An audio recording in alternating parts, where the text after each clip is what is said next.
Hello, BookTube. We haven't had a library book sale of the damned in a few days, which may have been allowed time for some newcomers to not know what that is. That is your library's book sale, a treasured event, a wonderful time for you and your significant other, your clingy, insignificant other. You love to get, a day off and go to your library book sale and look at all the books. Isn't this fun, sweetie? And you are still perfectly free to do that for your summer library book sales, but you are now going to those sales for me, not for yourself. You can clean up the stuff I don't want once we're done. But what you must do when you get there is go immediately to all of the bookshelves that may interest Steve, which is pretty much all of them, and take high-definition, zoomable photos of every book. Take pictures of the shelves, and then email them to me, and wait there in real time while I respond about what I want you to buy with your own money and send to me immediately. And you are to do this over the passive-aggressive objections of your significant other, who's going to be standing there saying, "Oh, why are we doing this? Is this that weird old guy?" It is indeed that weird old guy. And we have a box. So let's see. It's a great big heavy thing, so it's probably full of books.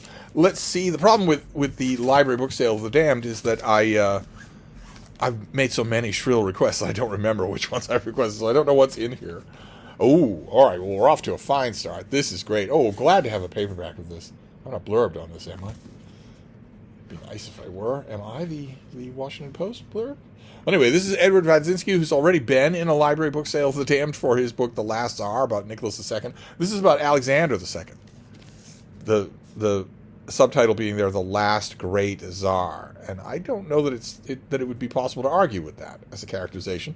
This is the trade paperback. This is a terrific read. This is a terrific author anyway, but this is a figure who ought to be better known. Great. Glad to have that. Let's see what his name. Oh, fantastic. Oh, fantastic. This is Roger Zelazny. This is the Chronicles of Amber, that great big trade paperback that you're constantly seeing booktubers wave around.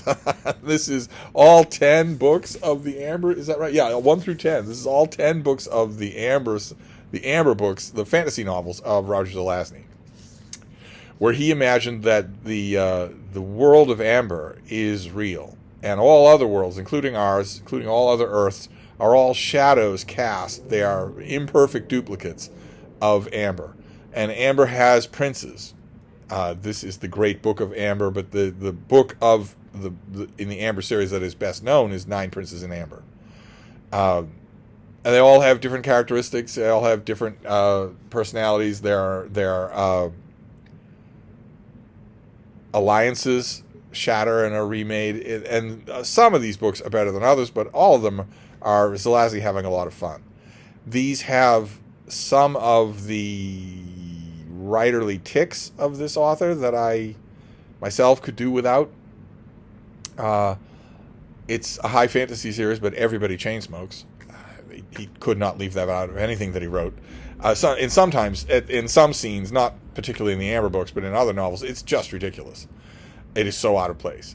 And also, there's a great deal of, let's just say, subtle misogyny in these pages. A great deal of it. But still, this big Amber volume is the volume that I want. Absolutely. Rather than the mismatched mass market paperbacks. Fantastic. Incredible. What else have we got in here? Oh, very nice. I had this book. I hauled it on this channel. And sang its praises. And one of you here, it's got some schmutz on the cover here, but I can bloviate while I'm removing it. One of you put up your hand and immediately wanted it, and the thing about that is, if you are new to this channel and you're familiar with the purely cash and carry, mercantile, victimize your viewers, social media, influencer type things of the rest of YouTube, then you might be saying to yourself, well, what difference does it make if one of your viewers said they wanted something that you put up on your channel? It does make a difference. On BookTube, it tends to make a difference. So I perfectly acknowledge that I have lots of access to books. I acknowledge that even before I was commanding you all to buy books for me. I have lots of access to used books. So if you see something on this channel and you want it, it's at least worth your while to ask. You have to be in the continental United States, since the rest of the world hates the United States. We are a rogue state, the most powerful rogue state in the history of the world. So it's $300 to mail a book overseas, but it's at least worth your time to ask. And so I got rid of this thing, and I got rid of it with a light heart, because I assumed a copy will show up at the Brattle. Only now I have a copy without it showing up at the Brattle. This is by William O. Douglas, who a lot of you will know for his book Wilderness Warrior. He's done a bunch of other stuff. He's really good. He's really good. This is his full-dress biography of, this is by Bruce Allen Murphy. Sorry. And this is his full-dress biography of William O. Douglas, Supreme Court Justice Douglas. Big, thick thing about Justice Douglas, who was a fascinating figure, a rogue, a raconteur, brittle alcoholic, and also quite the limelighter. He did a lot of other things other than justicing. He wrote a lot of books, or co-wrote a lot of books, or had a lot of books ghostwritten for him. I have quite a few of them. And this is a biography that does him justice. Oh my, what a complicated subject. What a difficult subject to do justice to. Because you can't help but like the guy. When you're reading his own books, or when you're reading about him, or his collection of letters, you can't help but like him. But you know you shouldn't trust him at all.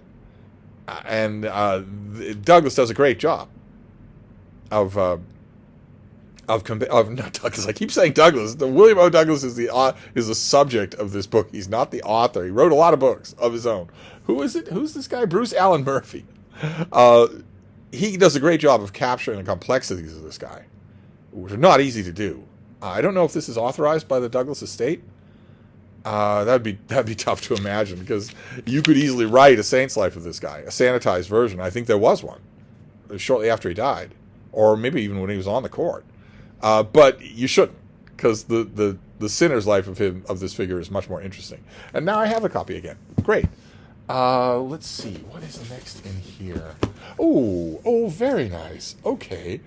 All right, this is shocking. This is the complete short stories of John Updike. Oh, no, John Updike. God, I'm getting the names wrong here. It's like I'm getting old. Of Kafka. This is their the old trade paperback of the complete stories of Kafka. In fact, this might not be old. This might be the latest one that they have. I don't know that they've updated this. This is from 1971. No, I think they did. I think Schocken did a more recent collected short stories of Updike. I keep saying of Justice Douglas. This is the complete stories of William O. Douglas. I love these editions, and I didn't have this. That's great, fantastic. I should probably reread a lot of these stories. That would be a lot of fun. I'll certainly reread the forward. I think it's Updike. Is that where I got his name in my head? Yeah, the name, the forward is by Updike, which I've read. I haven't read it in this book. It's in his one of his review volumes, and I read it there. But nice to read it in C2. And then oh my! I just glanced inside the box. We'll save the epic thing for the end. So we're back to the Supreme Court. We have here now this has got library stuff all over it, but I can fix that. This is edited by Robert Mennel and Christine Compston, and it is the correspondence of Justice Holmes and Frankfurter. Here's my guy, Oliver Wendell Holmes Jr., and this is just a letter volume, but it is, I remember this. This came out in what, the 90s? Is that right? Yeah, 1996, and it got some praise. It's not as long as I would like, but I love stuff like this. Holmes is such a great correspondence. Frankfurter too, but nobody beats Oliver Wendell Holmes, junior or senior, as a letter writer. And I have a sweet tooth for the Supreme Court, which this box of Library Tour of the Library Book Sale of the Damned is going to satisfy, even though that sweet tooth is now very bitter. Now that the Supreme Court is in the employ of a dictator, and cheerfully in the employ of a dictator,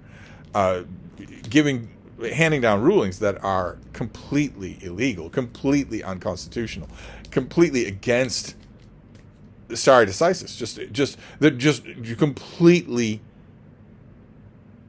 well, again, rogue. They're just completely rogue legal findings from the highest legal body in the land. So there isn't, the reason I'm stumbling is because you don't even know what word to use for it. It is completely, the Trump court is completely suborned. They are a complete travesty of any version of the Supreme Court that has ever existed.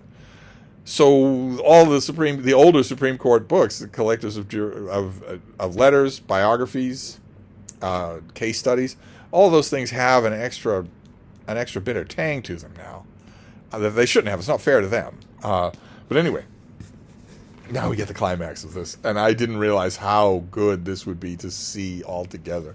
This is Edmund Morris, and this person found his trilogy of about Theodore Roosevelt, all in perfect hardcovers. So we have The Rise of Theodore Roosevelt, that was lauded everywhere. This volume was lauded everywhere, and this is Roosevelt through all the periods of his life that you don't know much about. Maybe the asthmatic boy, the dude rancher, the New York politician, the devoted husband, the devoted son, the police commissioner, all the stuff that he did up until the point when a message came to him on the top of a mountain that his boss had been shot and that he was next in line to the presidency. that he was almost certainly going to be president.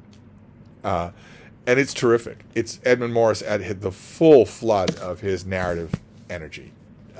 And he left off on it for a while, but he did a huge amount of research, so eventually he wrote a second volume, Theodore Rex, about Roosevelt in office, with a very saintly John Singer Sargent portrait there that Roosevelt really loved because it makes him look like anything but what he was. And this is great. It is the best, most readable, most incredibly page-turning account of Roosevelt's presidency that you could imagine, that you could just imagine. And this person also found the third volume, the Colonel Roosevelt. All through his life, even when he was president, Roosevelt's friends, the people who knew him, always referred to him as the Colonel. But that name stuck to him when he left the presidency. And he left the presidency because of a foolish, impetuous decision on his own part that he never bothered to just ignore or contradict. He foolishly blurted out that he would not seek nor accept another term as president, which was crazy. That he would have won another term, his second or his third term, depending on how you look at it, in a landslide. And he didn't do it. So he was faced with life after the White House, which someone like Theodore Roosevelt should never have experienced. Can you imagine if his cousin Franklin Roosevelt had faced life without power, without the power of the White House? Can you imagine that? No, it should have gone to Theodore Roosevelt the same way it did to Franklin Roosevelt, where he just dies in harness. And he didn't do that. So he went traveling. He famously went on a grand expedition in South America, a grand expedition in Africa, wrote a lot, wrote a huge amount. And this book, there are other books about Roosevelt post-presidency, but this is, again, the best one.